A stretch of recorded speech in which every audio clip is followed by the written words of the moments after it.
Chicken candy crispy and டேஸ்டியாக எனக்கு எப்படி பண்ணுறது பார்க்கலாம். அதுக்கு 10 பிரெட் ஸ்லைஸ் எடுத்துக்கலாம். இது வந்து இந்த மாதிரி ஒரு டம்ளர் வச்சு சர்க்கிள் ஷேப்பில் கட் பண்ணி எடுத்துக்கோங்க. இப்போ அந்த மிச்சம் இருக்கிறது எல்லாத்தையும் பிரெட் கிரம்ஸை வந்து நம்ம வந்து இந்த மாதிரி அரைச்சி தனியாக எடுத்து வச்சுக்கலாம். ஒரு மிக்ஸி ஜார் வச்சுட்டு அதில் ஒரு 200 கிராம் போன்லெஸ் சிக்கன், கொத்தமல்லி தலை, மஞ்சள் தூள், 2 பச்சை மிளகாய், இஞ்சி பூண்டு பேஸ்ட்டு, கலருக்காக காஷ்மீரி மிளகாய் தூள் சேர்த்து அரைச்சிக்கோங்க.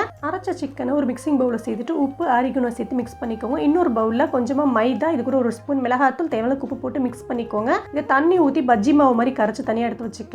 இப்போ நம்ம வச்சிருக்க பிரெட் ஸ்லைஸ் மேலே அப்படியே கொஞ்சம் சிக்கனை வச்சு மேலே ஐஸ் குச்சி வச்சுட்டு இதை வந்து நல்ல இது மாதிரி நம்ம மைதாவில் டிப் பண்ணிக்கோங்க. இதை டிப் பண்ணி எடுத்துட்டு அப்படியே பிரெட் கிரம்ஸ் நல்ல இது மாதிரி கோட் பண்ணி இதை எடுத்துக்கோங்க. இதை அப்படியே ஃப்ரிட்ஜில் ஒரு 10 நிமிஷம் வச்சிங்கன்னா நல்லா ட்ரை ஆயிரும். அதுக்கப்புறம் பொரிங்க. உதிராமல் உங்களுக்கு எண்ணெய் குடிக்காமல் ரொம்ப கிறிஸ்பியாக டேஸ்டியாக இருக்கும். 2 பக்கம் செவந்ததுக்கப்புறம் இந்த மாதிரி மொறு கிறிஸ்பியாக பார்க்கும்போதே செம்மையாக இருக்கும். இதை அப்படியே பிளேட்டில் எடுத்து வச்சு கொடுத்தீங்கன்னா ஒன்று கூட இல்லாமல் சாப்பிடுவாங்க. இது வந்து நான் இஃப்தார் டைம்னா ஸ்நாக்ஸ் ரெசிபியாக செய்வேன். கண்டிப்பாக ட்ரை பண்ணி பாருங்கள், சூப்பராக இருக்கும்.